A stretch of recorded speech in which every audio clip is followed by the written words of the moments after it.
nationally televised address heralding a major role reversal, deepening U.S. military involvement in the volatile Middle East. This counterterrorism campaign will be waged through a steady, relentless effort to take out ISIL wherever they exist using our air power and our support for partners' forces on the ground. The president sending another 500 U.S. troops to advise and assist Iraqi security forces. That brings the total number of American forces up to more than 1,500. Responding to increasing pressure to act, Obama outlined his strategy to defeat the Islamic State group, which has overrun parts of northern Iraq and Syria. I will not hesitate to take action against ISIL in Syria as well as Iraq. This is a core principle of my presidency. If you threaten America, you will find no safe haven. What's missing? Any plans for U.S. combat troops on the ground? The new strategy, a striking shift for a president who wound down American military campaigns in the Middle East and avoided new wars. The American people have actually been out front of the president in this particular case. The latest poll numbers indicate that a vast majority of Americans actually support doing something militarily against ISIL. And because they are supporting that, I think in one respect the White House felt it was forced to act just out of purely political reasons. On the eve of the 13th anniversary of the 9/11 terror attack, U.S. officials fear that Westerners who have joined the militant group could return to their home countries and launch attacks. Officials say they're not aware of any current credible threats to the United States by the Islamic State. Okay, folks, what do you think of that? Obama out there promising to supply weapons to the jihadists that are working side to side with ISIS. Are you kidding me? What is this guy smoking? That's what I had to ask. When I heard that presidential news conference, I just stood there and shook my head thinking, what is going on with this country? How did this guy ever get in power? Well, we're going to discuss this. This is the Francesco Abbruzzino show. This is Frankie, and we got a ton of news, national and political news, to discuss today. Probably too much. I wish I had 2 hours, but I don't. So we're going to try to knock out as much of it as we can. We're going to talk about ISIS and Syria, and we're going to talk about Ebola, the Ukraine. We're going to talk about immigration and much more. So let's go ahead. A couple things. This is a one-man show. I do everything from the technical, website, research, hosting. So if I seem distracted, it's for a good reason. Also, we're going to be running, after 5 years of doing this basically for free, we're going to run some ads down there, some revenue sharing ads, and we're going to try to make some money. We're going to stay away from being like major media, though. There's major media is controlled by their advertisers. They're controlled by their owners. They're controlled by government propagandists. That's why they're the propagandist major media. We're not going to have that here. No, we're going to speak the truth, and we're going to cover stories that they don't want to cover. And I think I might even get out there more locally and start covering a lot more stories that the WWSBs, the Herald, the SNNs don't want to cover, and I don't know why. Can't get my hand on it. So let's go ahead, though, and talk about what we're here to talk about today. And that's ISIS. ISIS. And the fact that President Obama wants to provide jihadists with weapons. Does this make any sense, folks? Even though the Obama administration previously unconstitutionally supported the jihadists and rebels in Syria, and they're empowered, they basically empowered the Islamic State to begin with, the president announced just the other day that a key part of his strategy is to deal with ISIS threat would be to provide weapons and training to Islamists. But hey, these are moderate Islamists, so we're going to be okay. He's doing this all without constitutional or congressional authority. He's plotting to supposedly defeat jihadists and terrorists by arming and supporting what he refers to as moderate jihadists. Moderate terrorists. But I'm here to tell you, folks, that's not the reality. There's virtually no difference between a moderate rebel, a moderate terrorist, and what he refers to as ISIL, and others refer to as ISIS or IS or Al-Qaeda in Iraq. There is no difference. I forget what the actual number is, 70 to 90% of these moderate rebels are working hand in hand with ISIS, folks. If you supply weapons to this moderate group, you're supplying them to ISIS. Why isn't major media out there covering this? Why aren't they telling you this? Obama, this idiot, appears to be plotting regime change in Syria, and that's the ultimate goal, is to get this back door into there. How's he doing that? He's gonna. I tell you what, guys.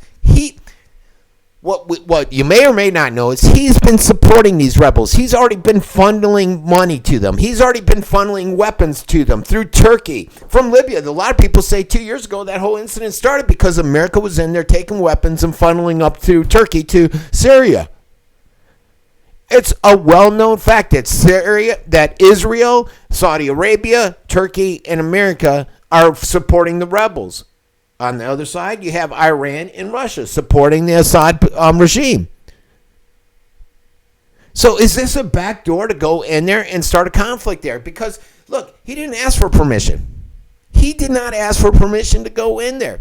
Just a month ago, he was saying, I can't go into Syria. We need permission, like I have in Iraq. Yet a month later, he says he has all the authority to go in there. I'm confused. Or is he confused? Obama appears to be plotting regime change in Syria, like I said, through this back door.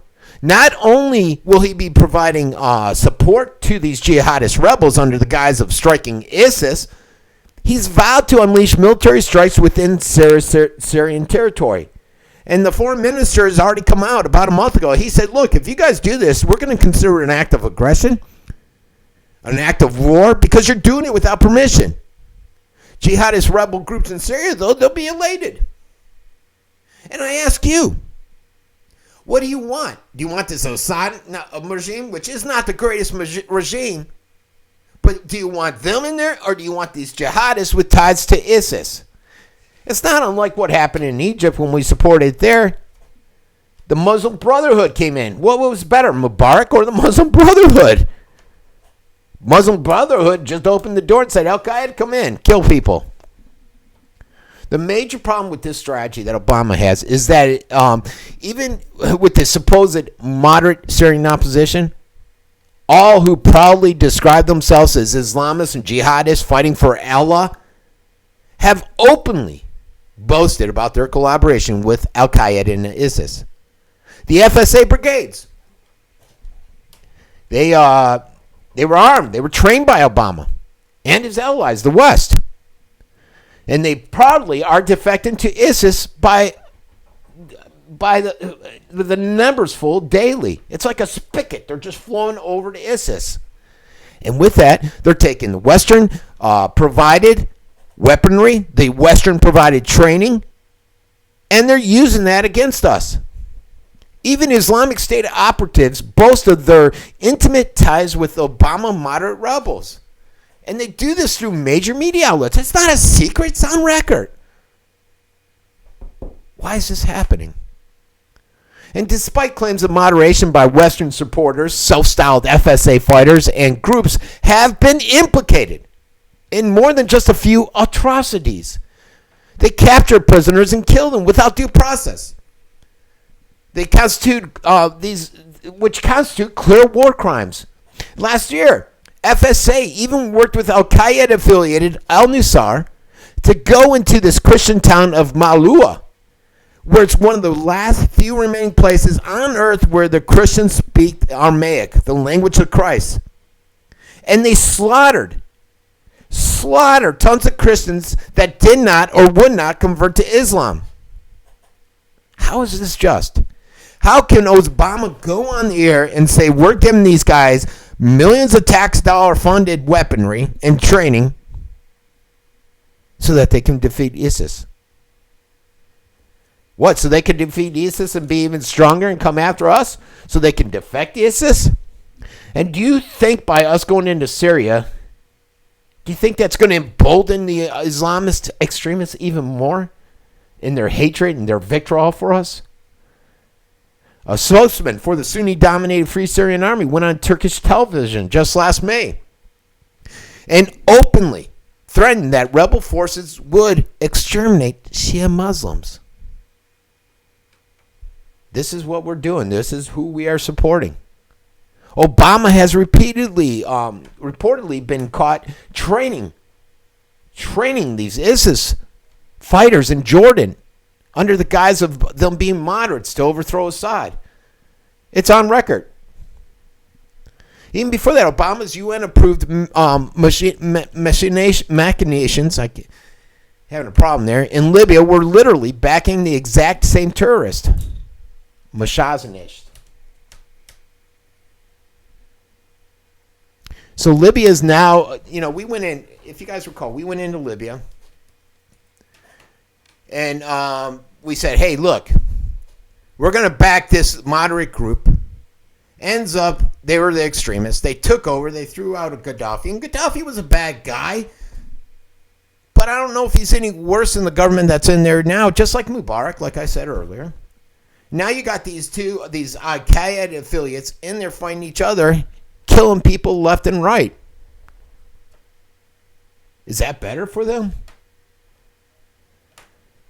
Leaders from Al-Qaeda in Iraq were also the very same Obama-backed leaders in the Libyan regime change.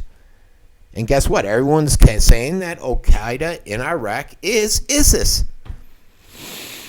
You got some astute lawmakers that are standing up and saying, hey, we cannot go out and arm these rebels. These rebels are essentially ISIS, like Senator Rand Paul. But people are just ignoring him. Saddam Hussein, Gaddafi, Assad, of course, were all mortal enemies of these jihadist terrorists who were attacked in a regime change plots by the United States government and their allies.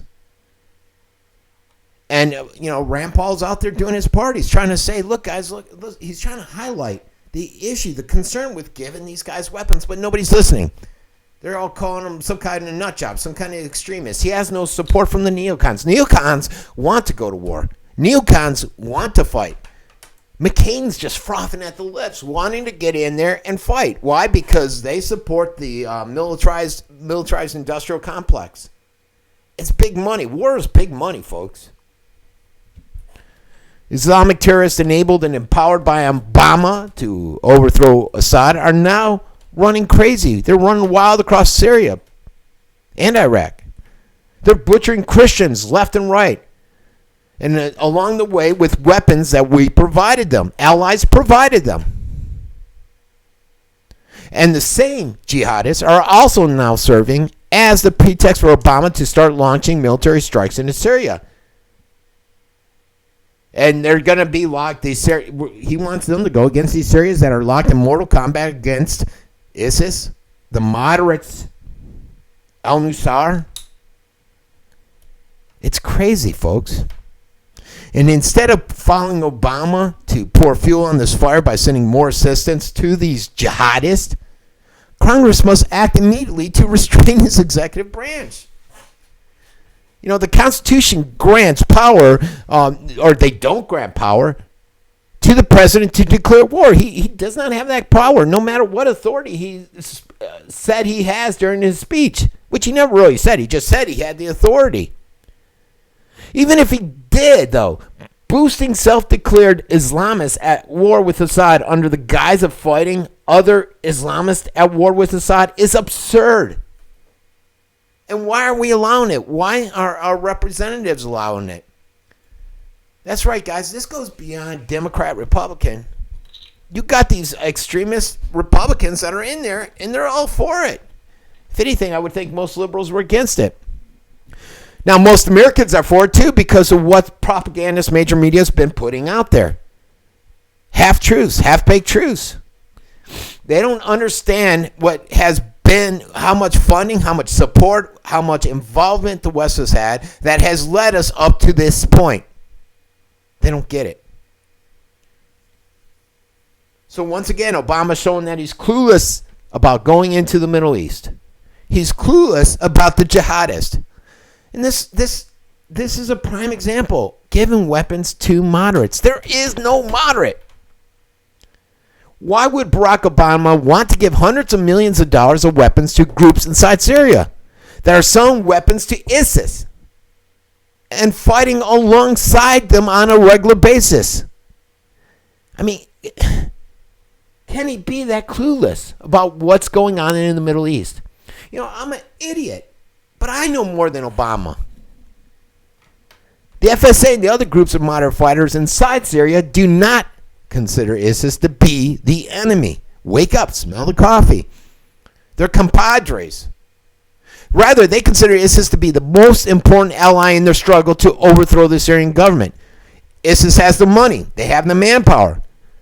They have relatively the same beliefs, a little bit more extremist maybe than others, but they have the same beliefs, and they want the same objective, agenda, go. In fact, many moderate units have actually joined ISIS in recent months. Like I said, it's like a spigot, a water spigot just flowing over there. If Obama gives more weapons to these moderate fighters in Syria, it's inevitable that a lot of them will end up in ISIS hands. They're taking over these vast stretches of land in Syria, Iraq, and they want more. They're consuming as much as they can. And they're doing it all with American weapons and training. If he goes ahead with this plan to arm moderates in Syria, it's just going to make ISIS that much stronger, folks. They're a group that's absolutely seething with evil. They have been running around beheading journalists, crucifying their enemies in public, and even cutting children in half. They've promised to drown Americans in blood. And the only way to appease them would be for every single person to convert to their version of Islam. But I'm here to tell you, Obama's approach to defeat ISIS, it makes no sense at all. If you want to defeat someone, you don't give their friends weapons. You don't give the people that are fighting alongside them weapons and training. For the life of me, I can't see why Americans aren't getting this. Can you imagine the laughter ISIS is getting out of this? They're like, what? Those dumb Americans, they're dumbed down from TV, from playing games. They don't understand. If you want to conduct airstrikes against ISIS, you've got to get permission from the Syrian government. From any government that you want to go in and bomb from, you probably need to get permission. I cannot see Mexico coming in here bombing the United States without permission. We would not tolerate it. The Obama administration's got permission in Iraq. A month ago, he said he's not going into Syria because no permission. A month later, I have the authority to go into Syria. What is happening here, folks? Obama does not have permission. He does not have the authority. And the Syrian government has made it very clear, if you come in, we're going to war. He's using a back door to try to get in there. And do we want to declare war against Syria on top of everything else? This idiot, Obama, doesn't think he needs permission to do anything. He can do whatever the heck he wants. No permission needed. He doesn't even need permission for the Syrian airstrikes. He says, screw you guys in Congress. Who cares about your Constitution? We have this evil guy, this man, this person occupying the White House, running around and doing whatever he wants, even having an elementary understanding of the Middle East. I'm starting to think he has no experts there, or if he does, they're all a bunch of yes men. Then he has the audacity to stand up in front of the American people and explain why we need to spend hundreds of millions of taxpayer dollars to get in there and support these moderate groups that are fighting alongside with ISIS. I'm on Fantasy Island. The plane. He spent weeks working on a strategy that he did not have, and this is the strategy? To deal with ISIS is to supply the same people they're fighting alongside with weapons and funding and training. Rather than defeat ISIS, this is likely to embolden them, make them stronger. And it's more than likely he may start a war with Syria. So what exactly is he trying to accomplish in the Middle East? It's not peace, I can tell you that. Take away his peace Nobel Prize there. In the end, the results lie with the American people. The fault lies with the American people. The issue lands in our lap. And despite relentless warnings from outlets like myself, American people are choosing to elect an idiot into high office 2 times in a row that continues to put out some of the most foolish decisions that we've ever seen that impact us all directly. How many Americans will die going into Syria, going into Iraq? How many Middle Easterners will die? This is crazy. It's nonsense, folks. It's nonsense. And I just don't understand it. We'll be right back after this message. Is your money manager giving you safety and security? Wouldn't you like to make your money work harder for you? Then you should consider joining philsgang.com, where thousands of individual investors have successfully profited. This year I'm up 60% on my portfolio. Following your system has been fantastic. I've been with you for about a month and a half now, and I'm already up 7%. I've been in the business for a long time, and you're really one of the best I've ever heard. Well, I just want to let you know what a great teacher you are. For over a decade, philsgang.com's Phil Grandy and Donald Cogswell have been teaching, coaching, and investing right along with all Phil's Gang members. I want to thank Donnie for market wrap. I bought 2,500 shares of AUI and sold it this morning at $820 profit. Why not join thousands of satisfied Phil's Gang customers today? Go to philsgang.com, philsgang.com, or call 877-600-4264. That's 877-600-4264. Call today. 1-800-PET-MEDS. Yes, get your pet essentials, your medicines, your collars, everything you need online. And guess what? You'll be supporting the operations of this great station, the Uncensored Report. So go to my website, click on the icon for 1-800-PET-MEDS, and help us continue the information war that's going on out there. Okay, and I did just want to mention about Phil Grandy and his show. This Saturday he's having a webinar at 12 o'clock, and with that webinar it's free if you go to philsgang.com/scoop, and it's normally $75. He's going to show you how to invest in the stock market using charts. He's been rather successful at it, and he wants to share that success with you. So it's free. Check it out. It will be up for 2 weeks, so if you miss the 12 o'clock, you can catch others. So just go in for free and try to get that seat so you can get that much more knowledge into understanding the market. And even with precious metals, a lot of you guys may be like me. You don't want to do anything to do with the market. You may want to track precious metal. And I was sitting down yesterday with Donnie with Phil's Gang because they sponsor my Saturday show. We were recording it. And he was showing me how the charts can be used to track when you want to buy your gold, when the ups and downs. It was pretty interesting stuff. So check them out this Saturday at 12 o'clock. Go to philsgang.com/scoop. Now let's get over. We got a few things. I'm going to cover Ebola. I'm going to cover the Ukraine and Russia, and is Obama asleep at the wheel? And then we're going to discuss terror links in the UN agencies and why we're allowing the UN why we're continuing to fund it and be a part of that organization when their involvements to terrorist-linked organizations. But first, over to Ebola, this virologist. It's a virologist. I guess they study viruses. But this guy is out here, and he's saying, look, it's too late. It's too late. Ebola will kill 5 million people. He's an expert.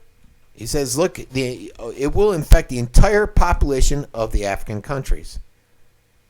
He's a top German virologist, has caused shockwaves by asserting this, by stating that it's too late to halt the spread of Ebola in Sierra Leone and Liberia, and predicting about 5 million people will die. He's noted that the efforts should now be focused on stopping the transmission of the virus to other countries before it gets even worse. So this Jonas Schmidt-Chesnut in Hamburg told Germany's Dutch Well that hope is all but lost for the inhabitants of Sierra Leone and Liberia, and that the virus will only burn itself out when it has infected the entire population and killed 5 million people. That's a nightmare. Is that not scary, folks? Think about it. Yet you're not seeing a lot of attention. I've said it before and I'll say it again. I was on this story from the beginning. You saw some major media coverage around the 100 death mark. You saw a lot more around the 1,000 death mark, but now we're over 2,200. In just the last couple of days, like 200 or 300 people have died. The current Ebola outbreak in West Africa is killing people by the hundreds. In Liberia and Sierra Leone alone, they've killed over 1,700 of the 2,200 fatalities, folks. And while calling for massive help from the international community to prevent the Ebola virus from spreading, they're not seeing it. And they're starting to get concerned. You know, the WHO refused to comment on his predictions because they're alarming. And I don't think they want to alarm the general international community. Although Ebola continues to rage in 5 African countries, it started in 1, media coverage of this epidemic has waned. You don't see it too much, despite the fact that it seems to have mutated. You have former FDA official Scott Gottlieb. He's warned that if the virus was to hit the U.S., that CDC would enact emergency procedures that would lead to healthy Americans who show no symptoms of being diseased being forcibly detained for indefinite periods of time. This is an executive order that Obama signed about 2 months ago, folks. Scientists in Canada's Public Health Agency, have both acknowledged that the virus has likely gone airborne, or at least to a limited degree.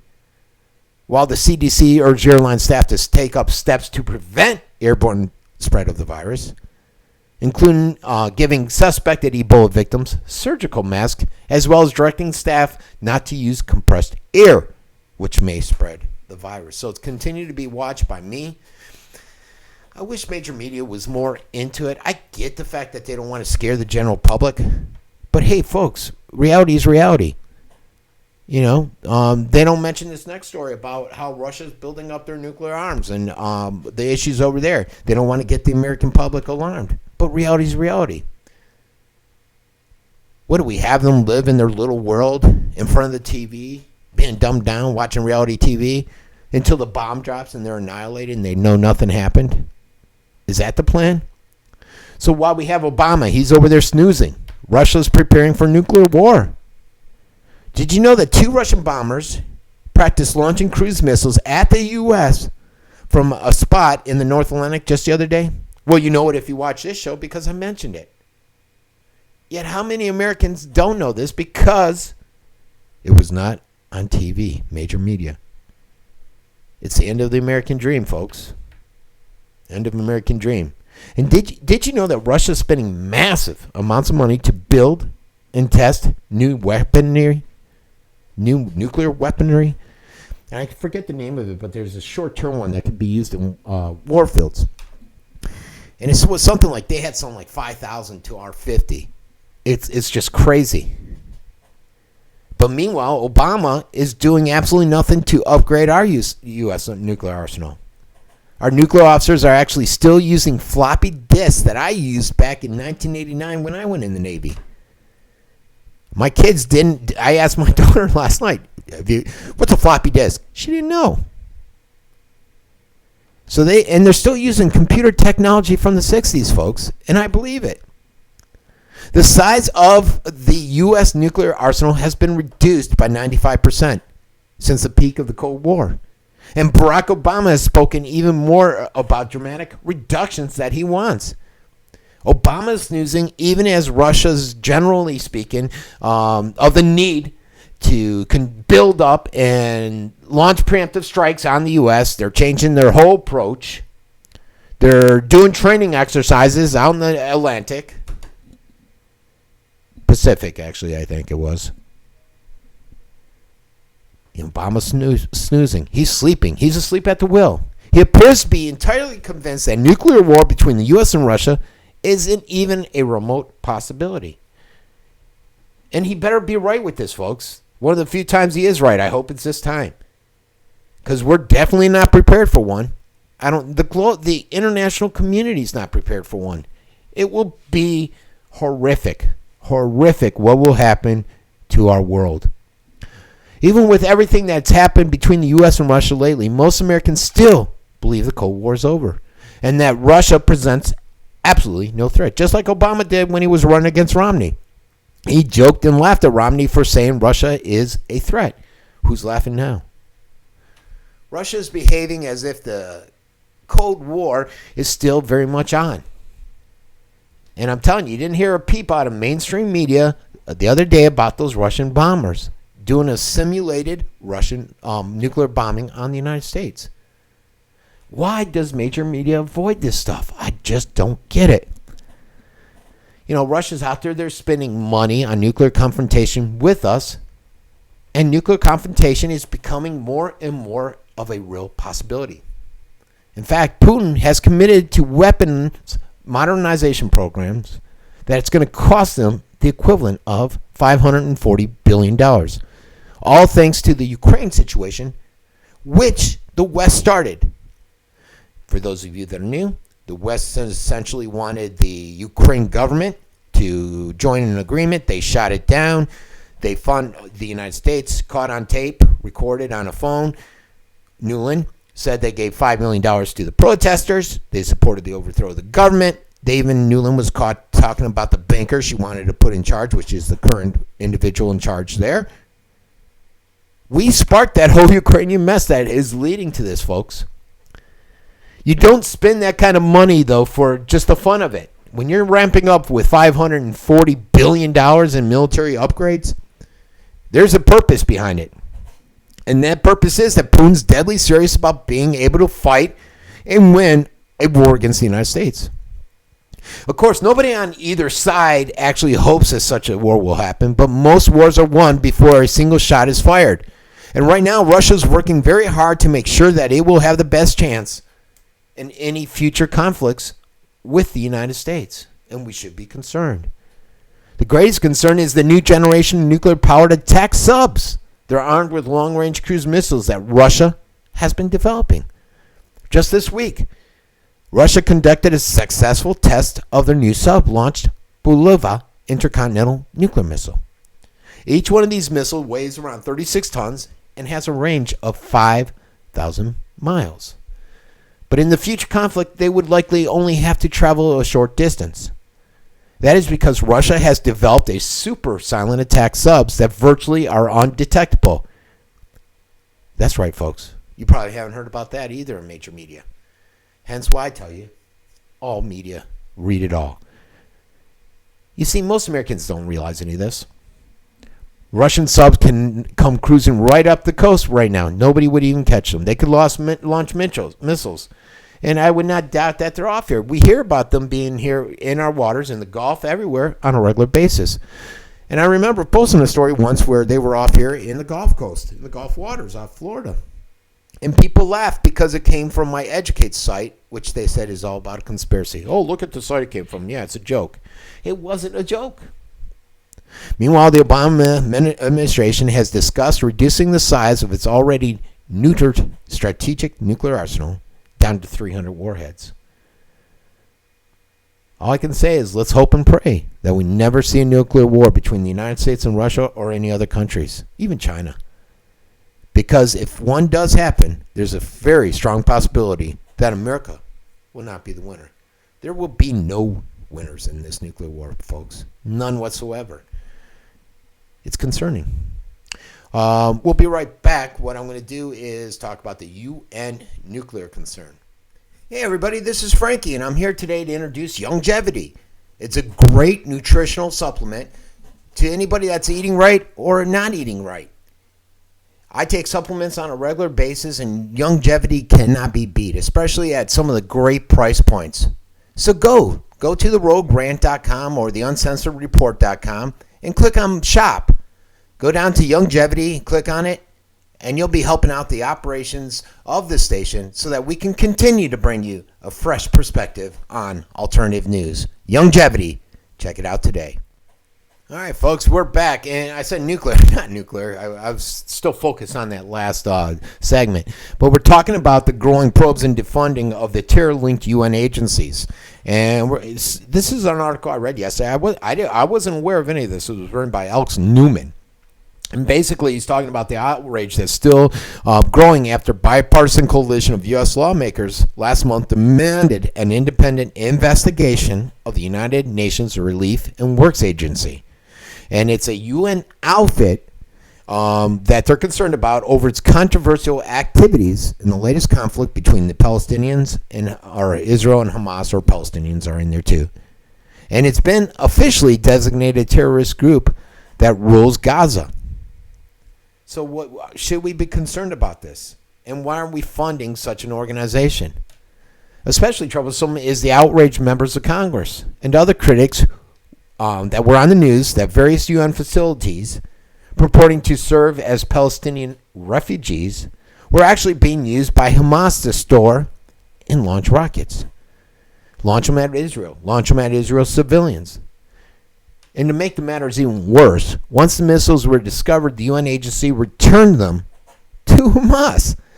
They were claiming that it's standard to hand over such material to local authorities for alleged disposal. Do you think Hamas is going to dispose of them? Instead of properly dealing with such a recurring problem in the agency, officials of this international outfit called for war crimes, prosecution of the Israelis, and the UN self-styled International Criminal Court. Among other alleged crimes, UN human rights functionaries blasted Israel for shelling UN facilities. So the question goes in, and a lot of people are starting to ask, why aren't we investigating this group? Why would they give the weapons back to Hamas? Why is no action taking place? And why are we still funding this group? Why are we, the UN has been nothing but a nightmare for us, a financial drain. They've dragged us, just like NATO, into how many wars? They're over here the other day when Ferguson happened, telling us about human rights. Yes, a country that has Iran on their human rights board is telling us how we should control human rights. What do you think about that? Now, we're going to jump over to immigration. I just wanted a quick note on that. Not a huge story that at UN, but immigration. I put out the video the other day where, what's that guy's? O'Keefe came across the border from Canada and they had a guy dressed up as a ISIS member with ricin and Ebola. And so a lot of people started wondering. We always hear about the South, but nothing about the Canada. And I'm one that believes Canada may have a looser border than South America, our southern border, I mean. And think about it. If you're from England, like this guy that cut off the two heads, he has a passport. He can get into Canada no problem. And then just come right across the border. As the Ebola outbreak widens in Africa, there have been increasing concerns that this virus could eventually spread to other parts of the world. And it could be done as a weaponized pathogen with these terrorists. And what O'Keefe did is basically he made a point of saying in his video, hey, look, I'm been infected with Ebola. There's an incubation period of 21 days, and I'm coming over here, and I'm going to infect everybody. Because basically, during that incubation period, you can come here and show no signs, and then boom, it explodes, and you start to basically spread this virus everywhere. And he made a point. He discussed the break-in at a major contamination location in Liberia, in their capital, where people stole a bunch of blood-soaked Ebola-type cloth and all kinds of stuff out of there. And he basically said, look, I went in there, I sprayed it all over me, I infected myself, and now I'm coming here after the United States. An Ebola-infected ISIS terrorist could easily motorboat across Lake Erie. That's what the guy did. This is considered a weapon of mass destruction. And O'Keefe's video basically shows a jihad, this British accent guy, doing what we all fear. They asked this one charter captain that was out on the water, hey, how often do you see Border Patrol? He said, never. I never see them out here. They're non-existent. And that should be concerning. It should, folks. But then you get such, and we're actually talking about illegals and coming across the border, and I know it sounds like we're focused more on Ebola and ISIS there. But in this transition, we got to look at something that happened. And this is Americans that were trying to cross the border. DHS fined them. They're not illegals, they're Americans, but they were fined $5,000. Illegals are given free food, transportation, nice medical, health insurance, free school, education, everything. But if you're American and you're crossing the border and you're doing it in the wrong manner, guess what? You're going to owe $5,000. And this happened to two guys, two 40-year-old guys. One was 40, one was 44. They were walking down a dirt road with mountain bikes near the border when they were approached by Border Patrol. They started questioning them, and the agent revealed that the two suspects illegally entered the U.S. from Canada. I guess they were out motorbiking on the dirt road. They didn't realize they crossed into Canada, and they came back, and boom, it's considered illegal. So, both males were arrested in violation of the U.S. law for coming access into the United States. They weren't given a free cot. They weren't given a free meal. They weren't given free health care. They were given a fine. After the verification process went through, they gave them a fine, a civil penalty. And they have something like 30 days to pay it off. And guess what? If they don't pay it off, they can go to jail. So when it comes to illegals entering America, who are 8 times more likely to vote Democrat, who are 8 times more likely to, they're probably the ones responsible for this respiratory virus that they brought over. They get pampered with free food, shelter, medical care, and bus tickets anywhere in the nation, but not Americans. Government officials claim that illegals are given notices to appear, and then action will be taken, but 90% of them don't appear. And the action that is taken is minimal, especially if they fall under the Dreamer Act. Now they're going to process these guys. And these guys are going to have to pay a fine. Selective enforcement of immigration laws. If you're an American, Obama hates you. If you're illegal and you'll vote Democrat, he loves you. That's his utopia. He should be ashamed. It goes on and on. You know, I mentioned, is he bringing disease into this country? Is he responsible for bringing the respiratory illness here? With the south border unguarded, the north border basically unguarded, there's been federal bulletins out there warning that they may be a source of an imminent terrorist attack coming across the border or bringing diseases across the border. News stories are appearing all the time. You got this latest outbreak of this enterovirus D68, which is giving respiratory issues. It's breaking out everywhere. Coincidentally, coinciding with the illegals coming here. Is this strange? Is anybody not putting one and one together? This disease has sent a multitude of kids to school or home from school. And so many are asking the obvious question, is it a coincidence? I don't think it is, folks. I don't think it is. These illegals were crossing the border not being checked. They could have Ebola.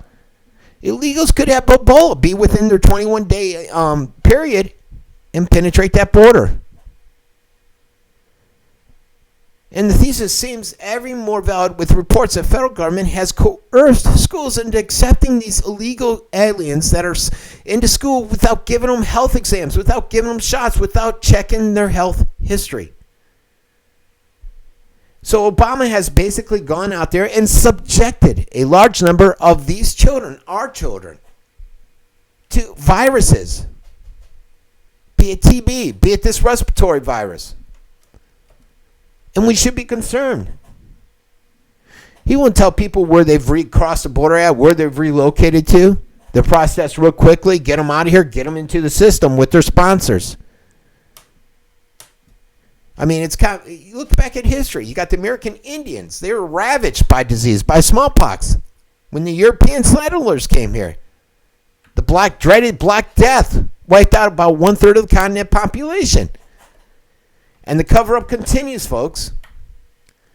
It'd be very easy to identify this latest respiratory illness. Simply determine the strain of the virus and see if it's the same that's afflicting the people that are crossing the border, say in Honduras. Yet, despite the fact that these diseases already affect residents of Missouri, Colorado, Georgia, it's gone beyond the 12 states. It's expected to spread to all 50. The cover-up effort has been so intense that the government actually threatened arrest of healthcare workers who revealed the truth about diseases that illegal aliens have at detention centers. Yet scabies and lice are the least of our problems now, folks. Respiratory illnesses. Respiratory. Malaria. Leprosy. TB. All these third world diseases. The drug-resistant TB continues. Demagogue fever. Think about it. Even more distressing is what CNN is reporting, that there may be a lot more victims of the dreaded Ebola virus being evacuated to the United States than we are being told. Yes, that's from CNN. Strange enough. And the southern border remains wide open. Wide open, just like our northern border, folks. And then we don't even want to talk about the burden that it's causing with schools, with the cost. I think they estimated like $13,000 per student. It's a massive influx of kids, unaccompanied by their relatives, entering our school system, and we're given the responsibility to educate them. The Obama administration estimates about 60,000 people have come in basically since 2011. Who's going to pay for this? The states have to pay for it. The federal government's not giving any funding. So us, the state and local taxpayers, will pay for this because of the reality that the federal government gives us basically no money to support these kids that they are forcing upon us. And so it's coming out of your pocket. Money that could be spent supporting your kids, supporting yourself, giving you more of your entitlement programs, are now going to these kids. Why? Because they decided to bring these kids across the border, get our attention with them, and hope that we would carry them in with open arms. I'm not a fan of this at all, folks. Not a fan of this at all. One other thing I did want to cover, and this is on cameras, and this is something that Sarasota, where I live at, is introducing on a temporary basis, and they're the police patrol cameras. And it's something I did not know. You know, you have, I guess recently after Ferguson, you have a lot of police forces that are rushing in trying to get these cameras. It's basically in the aftermath of Ferguson. And these devices themselves raise plenty of legal and privacy questions that I'm finding out about, which I was not aware about. And that's because the police are outsourcing their video evidence to private companies. And normally you have an evidence room. It's in the police station. It's controlled environment. But not with these things. And there's questions out there, fundamental questions that aren't answered. How long will the evidence be stored? Will federal law enforcement and intelligence agencies like the FBI and NSA need warrants or subpoenas to get this evidence? Will it be stored on a cloud? Will the public get to see the footage? What happens if the private company server is hacked and the evidence is lost or compromised? So these are all concerns. It's stored in a private third-party warehouse, folks. Security guards, administrators can get in there and take the data. They can see the boxes. They haven't been stored in it. They're not supposed to look inside, but they can. And instead of only keeping evidence related to criminal matters, this private warehouse is storing bottomless pits of routine interactions between cops and citizens. Going 15 to 35 got stopped because you fit the description of somebody. They're going to videotape you, and that's on the record. And it's going to stay there, folks. I didn't realize this. Did you? Making all this even more complicated, the police cameras seem to work. They haven't been in use long enough, but they seem to be working. A growing chorus is touting the benefit of the cameras, and I think they're a good thing. I like the cameras out there. But we have to have the conversation about this third party. And this third party, one of the larger ones, is Evidence.com. They're a subsidiary to Taser International. You know, tradition, like I said, police evidence has been kept under strict supervision in a property room, where only authorized police officers can check it in and check it out. You know, evidence such as this video this digital video, they're stored as a hard copy on DVD or some type of tape, but not anymore. Evidence.com is taking it over. They say they have the protections. They have the authentication in process, and it will be protected. But how many times do you have that? How many times do you hear your data is protected and it's stolen? So far, there's no regulation on it either. The cloud they plan on using, no regulation at the state or federal level. We should be concerned about that. The privacy, the security issues with using a third party. Again, we should be concerned. Are they keeping it secure from unauthorized access? Are they running analytics on it? Are the third-party vendors mining the data on there? They say they won't, but how do we know we can trust them? How many times have companies told us they won't do something, and they have? Where's that noise coming from? I think it's coming from there. All right. And so we should be concerned. And the reason I brought that article up is because Sarasota is going to start using them. Again, I'm a proponent of it. But I have concerns. You know, I don't want the officer to turn it off when he decides he's going to commit a crime, which has happened a lot. This whole third-party thing really concerns me. And it should concern you. All right, that's our show for today, folks. We will see you on Monday. Remember, catch my Saturday show. It's actually going to be up on the site after this show. You could go there under the my show on Phil's Gang. It's the raw video of me doing the show.